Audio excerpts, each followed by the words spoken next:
মনমোহন গ্রামের পাশ দিয়ে বয়ে যাচ্ছে একটি নদী। এই নদীতে মাছ ধরে হাজারো জেলের সংসার চলত।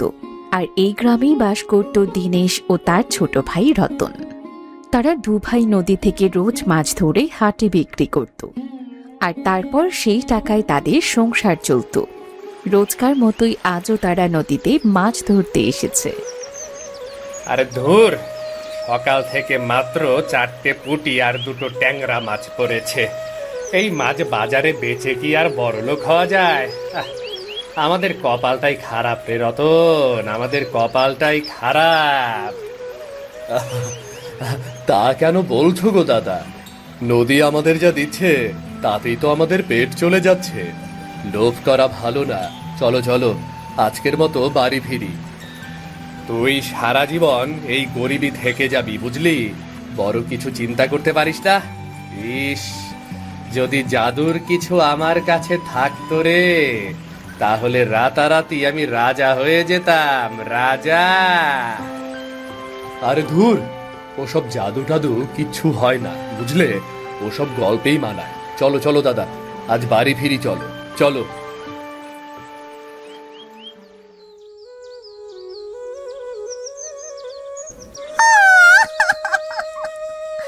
আমার এক্ষুনি খাবার চাই। সেই সকাল থেকে বলছো, এখন না একটু পরে তোর বাবা আসলে। বাবা তো এখনো এলোই না। কানের কাছে ফ্যাস ফ্যাস করিস না সুটকি, রাগ হলে কিন্তু এই লাঠিটা মারবো বলে দিলাম। অভাব অভাব করে করে আমার হাড় মাস সব চলে গেল। তোর বাবা আসলে তবেই খাবার পাবি। কই গো ছুটকির মা, কিসের এত বকাঝকা করছো গো মেয়েটাকে? এই দেখো, আমি এসেছি, দেখো। বলি, তোমার বাড়ি ফেরার সময় হলো? সকালে তোমাকে পই পই করে বলে দিয়েছিলাম বাড়িতে কটা চাল ছাড়া আর কিচ্ছুটি নেই। এইটুকু মেয়ে আমার সেই সকাল থেকে খাবারের জন্যে কান্নাকাটি করেই চলেছে। এখানে কিছু জ্যান্ত মাছ আছে। মজা করে ঝোল করো তো ছুটকির মা, কেমন? ঝোল করো মজা করে। রোজ রোজ 2-4টে চুনোপুটি ছাড়া আর কি বা পাও? আমার হয়েছে যত মরণ। কি দেখে সেই ভাঙা কলসির গলায় চলেছিলাম কে জানে। মা, বেশি করে পেঁয়াজ কুচি দিয়ে মাছটা মাখো মাখো করে ঝোল করবে কিন্তু। আমি তাতে ভাতে চালটা বসিয়ে দিচ্ছি। বাবা, বাবা, এ নাও তোমার গামছা। গোসলটা সেরে এসো তো জলদি করে। আজও সেই 4টে চুনোপুটি ধরিয়ে নিছো? রোজ রোজ ফাজলামি শুরু করেছো নাকি?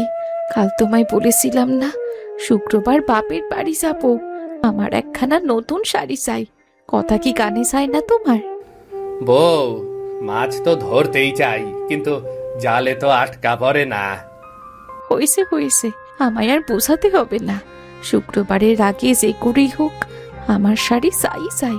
আর এই মাছগুলো তুমি কেটে ধুয়ে জাল করে রাখো।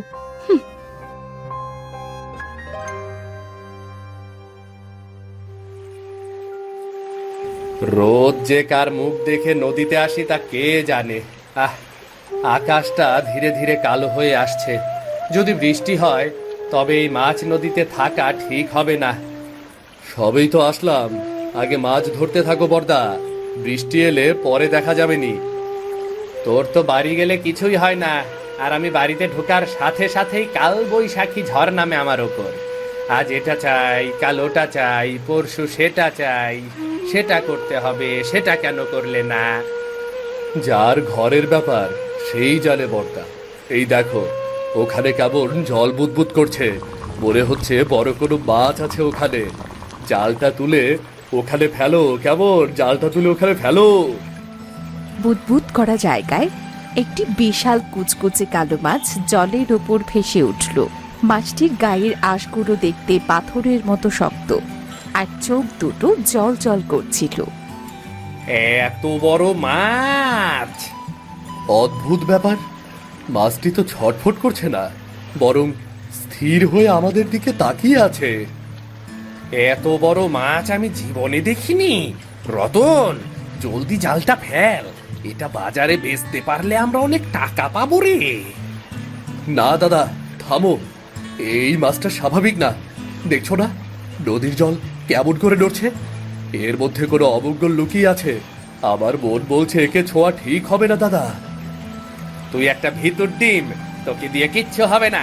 হ্যাঁ, সর সর সর সর। দিনেশ একাই বড় জালটা মাছের ওপরে ছুঁড়ে মারল।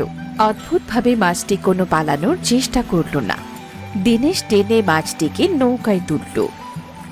বাহ বাহ, কত বড় মাছ! দেখ রতন, কত বড় মাছ!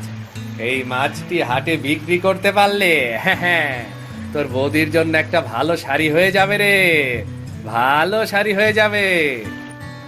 আমাকে নদীতে ছেড়ে দাও, আমি কোনো সাধারণ মাছ নই। আমাকে যে নিজের ঘরে নিয়ে যাবে, তার ঘরে সম্পদ আসবে ঠিকই, কিন্তু তার সাথে আসবে এক ভয়ঙ্কর বিনাশ। ওরে বাবা, মাছ কথা বলছে। দাদা ছেড়ে দাও একে, না হলে যে আমাদের ক্ষতি হবে। ছেড়ে দাও। আরে বোকা, এক কথা বলা মাছ দেখছিস না? এর মানে এটা কোনো সাধারণ মাছ নয়, এটা একটা জাদুকরি মাছ। এতদিনের আশা আমার পূর্ণ হতে চলেছে রে, পূর্ণ হতে। চল রে চল, মারি চল, মারি চল।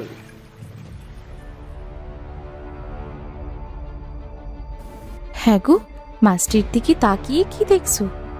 যাইবার তা তাড়াতাড়ি যাও দেখিনি। চাচ্ছি। এই জাদুর মাছ, তুই তো বলেছিলি তুই পাতালপুরীর মাছ। আমাকে অনেক সম্পদ দে, প্রমাণ কর দেখি, তোর জাদু প্রমাণ কর।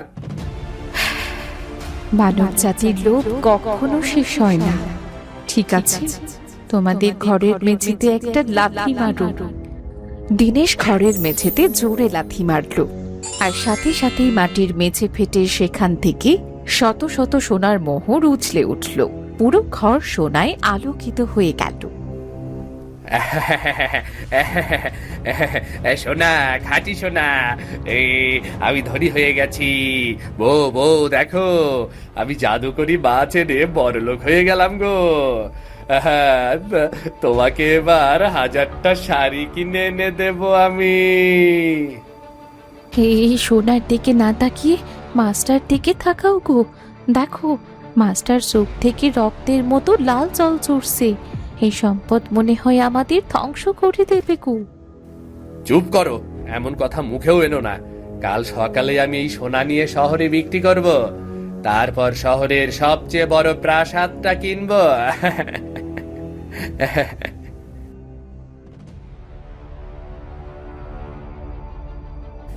মহারাজ, এক অদ্ভুত খবর আছে মহারাজ। মন্ত্রী মশাই, কি খবর এনেছো তাড়াতাড়ি বলো দেখিনি। আমাদের রাজ্যের এক হতদরিদ্র জেলে নাকি নদী থেকে এক কালো মাছ ধরেছে। মাছটি নাকি কথা বলে এবং লাথি মারলেই সোনা দেয়। সেই জেলে এক রাতেই শহরের বড় প্রাসাদটি কিনে নিয়েছে। কি আবার রাজ্যে আবার যে ধনী হতে চায়? কার এত বড় সাহস? সেই জাদুকরি মাছের ওপর শুধু আমার অধিকার আছে। মন্ত্রী মশাই, জলদি সৈন্য পাঠাও, সেই মাছ আর সোনা সব কেড়ে নিয়ে এসো। যাও, কেড়ে নিয়ে এসো।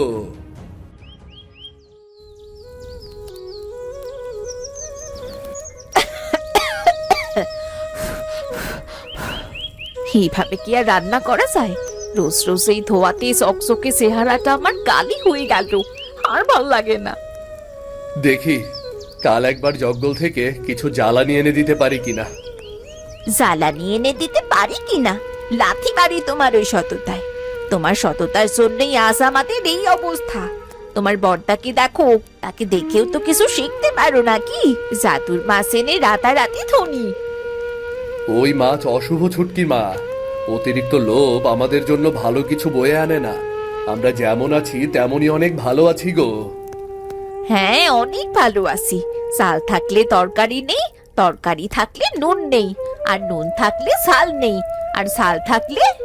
থাক থাক ছুটকির মা, আর বলতে হবে না। এবার থেকে চাল, ডাল, নুন, তেল সব একসাথে এনে দেব, ঠিক আছে?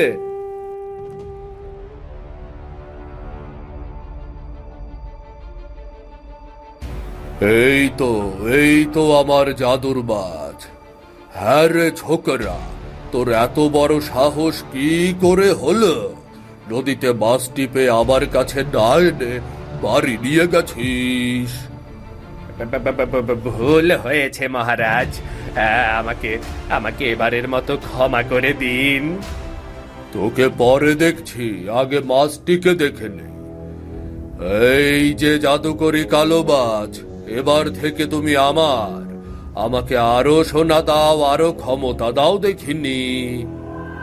হঠাৎ রাজপ্রাসাদের চারপাশ অন্ধকার হয়ে ওঠে। সোনার পাত্রের পানি বেগুনি আর কালো রঙে জ্বলতে শুরু করে। মাছটি তার লাল চোখ জোড়া মেলে রাজার দিকে তাকায়।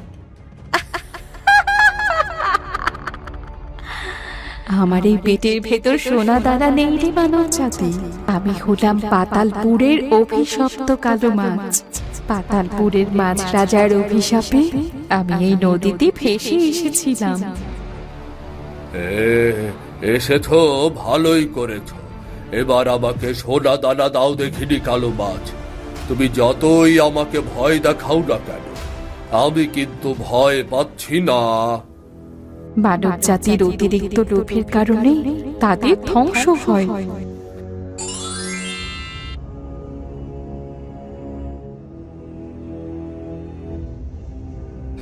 ওরে রতন, বাঁচা আমাকে, বাঁচা। নদীর ওই কালো মাছটা আমাদের পুরো রাজ্যটা শেষ করে দিল রে। আমি আর সোনা চাই না রে রতন। ও রতন, তুই কোথায়? না না।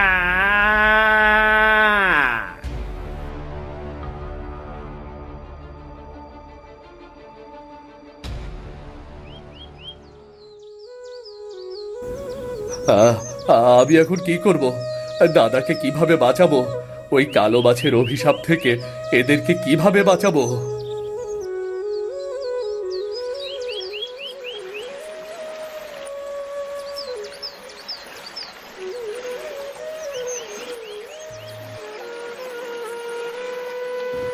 সাহায্য, সাহায্য, দয়া করুন জলমা, দয়া করুন।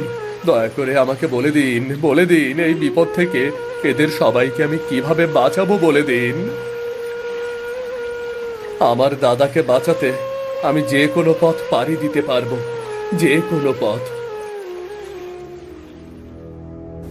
রতন কাঁধে একটা লাঠি আর হাতে একটা মাটির খুঁটি নিয়ে রওনা দিল। সে এসে পৌঁছল একটা গভীর জঙ্গলে। গাছগুলোর ডালপালা জ্যান্ত মানুষের মতো নড়াচড়া করতে লাগলো। কে এসেছে আমাদের জঙ্গলে? তোর তো সাহস কম না, তোকে আজ আমরা ভাগ করে খেয়ে ফেলব। হে বৃক্ষরাজেরা, আমি তোমাদের কোনো ক্ষতি করতে আসিনি। আমি আমার ভাইকে আর রাজাকে বাঁচাতে সততার ঝর্ণায় জল নিতে যাচ্ছি। দয়া করে আমাকে পথ দাও, পথ দাও আমাকে। রতন দেখল একটি বুড়ো গাছ মাটিতে পড়ে ছটফট করছে। তার গোড়ায় একটা বড় পাথর চেপে বসেছে। রতন গিয়ে সেই ভারী পাথরটি সরাতে লাগলো। অনেক কষ্টে সে পাথরটি সরিয়ে গাছটিকে মুক্ত করল। মানুষ সাধারণত স্বার্থপর হয়, কিন্তু তুমি তো অনেক দয়ালু। এই নাও, এই জাদুকরি পাতাটি সাথে রাখো। এটি তোমাকে বন্য পশুর হাত থেকে বাঁচাবে।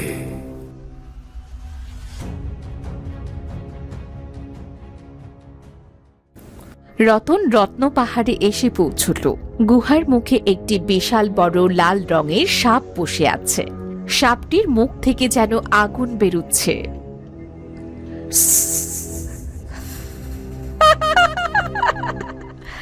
ক্ষুদ্র মানব, তুই এখানে কেন এসেছিস? তোকে আমি এক খুঁয়ে উড়িয়ে দেব। সাপরাজ, আমি এখানে কোনো ধনরত্ন চুরি করতে আসিনি। আমি এসেছি ত্যাগের উদ্দেশ্যে। তুমি তো শক্তিশালী, দয়া করে একজন অসহায় ভাইয়ের প্রাণ বাঁচাতে আমাকে যেতে দাও, যেতে দাও আমাকে। আজ পর্যন্ত যারা এই পাহাড়ে এসেছে সবাই সোনার লোভে এসেছে। তুই প্রথম যে অন্যের জন্য জীবন বাজি রেখে এসেছিস। যা ছোকরা, যা, তোকে আমি পথ দিলাম।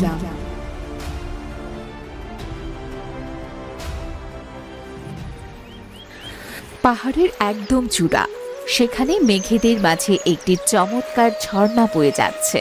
রতন খুশি হয়ে তার মাটির ঘটিটি সেই জলে পূর্ণ করে নিল। ধন্যবাদ সৃষ্টিকর্তা, আমি জল পেয়ে গেছি। এবার বর্দাকে বাঁচাতে পারবো। সবাইকে বাঁচাতে হবে, সবাইকে বাঁচাতে হবে।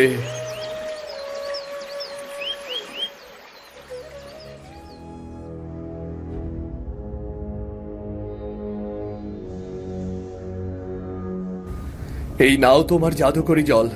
এবার সবাইকে মুক্তি দাও, মুক্তি দাও। রতন এক ছুটে গিয়ে ঘটির পুরো জলটা কালো মাছের মাথায় এবং পুরো শরীরে ছিটিয়ে দিল, আর সাথে সাথে একটা তীব্র আলো পুরো প্রাসাদে ছড়িয়ে পড়ল এবং কালো মাছটি থেকে সমস্ত কালো ধোঁয়া সরে গিয়ে মাছটি একটি সুন্দর সোনালী মাছে রূপ নিল। ধন্যবাদ, ধন্যবাদ তোমাকে। তোমার জন্য আজ আমি অভিশাপ মুক্ত হলাম। আমি আবার আমার পাতালপুরে ফিরে যেতে পারবো।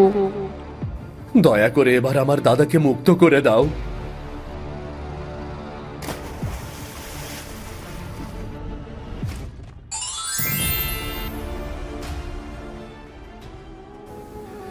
আমাকে ক্ষমা করে দে রতন, আজ তোর কারণে আমি প্রাণ ফিরে পেয়েছি।